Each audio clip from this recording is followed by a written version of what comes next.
హర హర మహాదేవ శంభో శంకర. ఈరోజు మనం శివరాత్రి మహత్యం గురించి విందామండి. పరమేశ్వరుని లీలలు పరమాద్భుతం. సకల చరాచర జీవకోటి ఆ తండ్రికి బిడ్డలే. అది మానవులైనా పశుపక్ష్యాదులైనా ఒకటే. పిల్లలకు ఏం కావాలో ఎప్పుడు కావాలో తల్లికి తెలుసు. పిల్లలకి ఏం చెయ్యాలో ఎప్పుడు చెయ్యాలో తండ్రికి తెలుసు.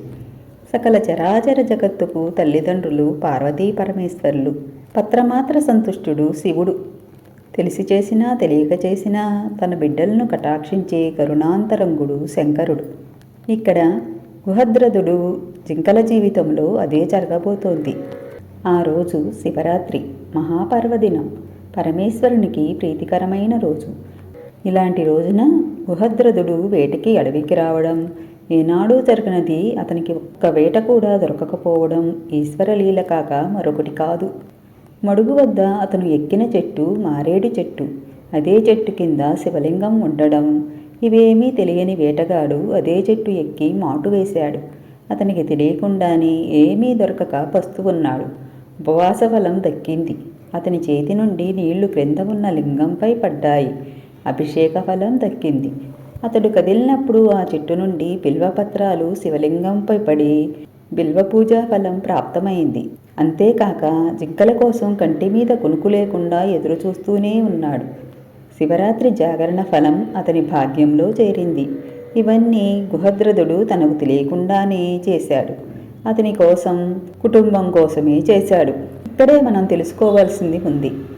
అతడు వృత్తిరీత్యా వేటగాడు. దయాజాలి లేకుండా దొరికిన మృగాన్ని వేటాడేవాడు.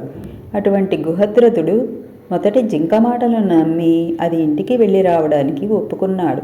3 జాములు గడిచేసరికి అతని ప్రవృత్తి మారి మనసు జాలి కరుణను పొందింది. అందుకే 3 జింకలను వెళ్ళిరమ్మన్నాడు. గుహద్రథుడు ఉన్న మడుగు వద్దకు మగజింక వచ్చింది. నీకిచ్చిన మాట ప్రకారం వచ్చాను, ఆలస్యం అయితే మన్నించు అంది. అతడు చెట్టు దిగి వచ్చాడు. విల్లు బాణం చేత పట్టుకుని నిలబడిపోయాడు. అతని కళ్ళు ఆశ్చర్యంతో పెద్దవయ్యాయి. అది చూసిన జింక అతని చూస్తున్న వైపుకు చూసింది. తన వైపే వస్తున్న భార్యలు పిల్లలను చూసింది. అవి ఎందుకు వచ్చాయో దానికి అర్థమైంది. దాని కళ్ళు మెరిశాయి. అవన్నీ మగజింక వద్దకు వచ్చి నిలబడ్డాయి. గుహద్రథుని మనసు కరిగిపోయింది. నోరులేని జంతువులు పరోపకారం కోసం, ఇచ్చిన మాట కోసం చిన్నపిల్లలతో సహా కుటుంబమే తనకి బలి కావడానికి వచ్చాయి.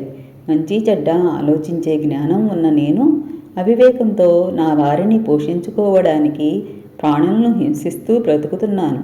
మనిషినై ఎంతకాలం ఎంతో పాపం మూటకట్టుకున్నాను అని కుమిలిపోయాడు. ఆ జింకలను చూసి ఇలా అన్నాడు. మీ త్యాగబుద్ధికి నా మనసు కరిగిపోయింది. మీరు నా కళ్ళు తెరిపించారు. ఇంతకాలం పరహింసతో నేను ఎలా బ్రతికానో తలుచుకుంటేనే నా మీద నాకే అసహ్యం కలుగుతోంది. ఇక నుండి నేను వేటాడను. కష్టపడి పనిచేసి నా కుటుంబాన్ని పోషించుకుంటాను. నాకు మహోపకారం చేసిన మీకు నా కృతజ్ఞతలు. మిమ్మల్ని బాధ పెట్టినందుకు నన్ను మన్నించండి. ఆనందంగా మీ ఇంటికి వెళ్ళండి అన్నాడు. గుహద్రథుని మాటలు విన్న ఆ జింకలు సంతోషంతో గంతులు వేశాయి. అలా వారంతా ఆనందంగా ఉండగా అక్కడ కళ్ళు మిరిమిట్లు గొలుపుతూ ఒక కాంతిపుంజం వెలిగింది. ఆ వెలుగుకు వారంతా కళ్ళు మూసుకున్నారు. నెమ్మదిగా కళ్ళు తెరిచిన వారి ముందు పరమేశ్వరుడు నిలబడ్డాడు. కోరకుండానే వరాల రేడు ఎదురుగా నిలబడగానే పరవశించి స్వామి ముందు వాలిపోయారు. అనేక రీతుల ప్రణతులు చేసిన గృహద్రథుని జింకలను చూసి పరమశివుడు, ఓ పుణ్యచరితులారా, మీ నడవడికతో నన్ను మెప్పించారు. ముల్లోకాలకు మీరు ఆదర్శప్రాయులు. మీ పేరుతో ఇక్కడ నేను అర్బుదాచలేశ్వరుడుగా పిలుస్తాను. మీ చరిత్ర ఆచంద్రార్కం నిలిచి ఉంటుంది. నన్ను దర్శించి మీ కథను తలచిన వారికి సకల శుభాలు కలుగుతాయి. అర్బుదములారా, మీకు ముక్తిని ప్రసాదిస్తున్నాను. ఓ గుహద్రథ, ఈ జన్మలో నీవు నా భక్తుడవై భుక్తికి లోటు లేకుండా జీవించి మరుజన్మలో శృంగభేరీపురంలో గుహుడు అన్న పేరుతో జన్మించి శ్రీరామునికి సహాయపడి రామునికి ప్రియమైన వాడవు అవుతావు.